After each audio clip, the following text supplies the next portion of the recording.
Hingga Senin sore, saudara, tim SAR dari Tiongkok berhasil menyelamatkan total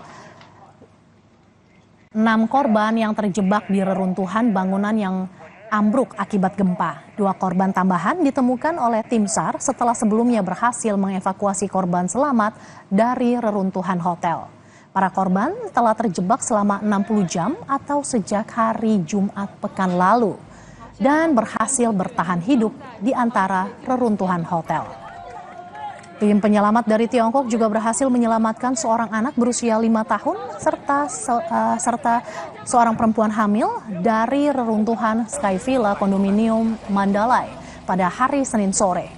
Kedua korban selamat, termasuk anak yang terjebak selama lebih dari 60 jam, berada dalam kondisi stabil dan dibawa ke rumah sakit untuk perawatan.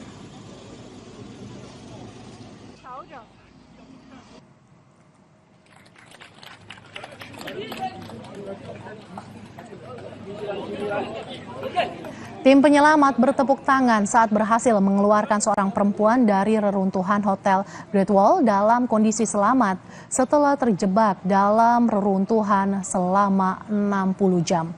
Butuh waktu 4 jam bagi tim penyelamat dari Tiongkok untuk mengevakuasi korban selamat. Keempat korban ditemukan di reruntuhan hotel dan kondominium di kota Mandalay, Myanmar. Sementara itu, saudara, dengan menggunakan peralatan deteksi kehidupan, tim penyelamat menemukan seorang lansia korban gempa Myanmar terjebak di bawah reruntuhan di ibu kota Myanmar. Korban diduga sudah terjebak di bawah reruntuhan selama 40 jam.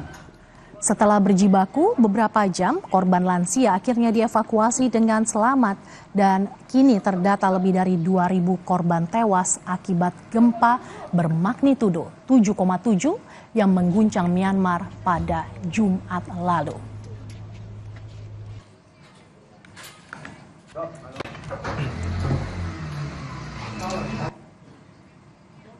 Saudara, informasi tadi sekaligus mengakhiri Kompas Siang hari ini. Saya Imron Fadilah. Saya Mercy Tirayo, terima kasih. Sampai jumpa.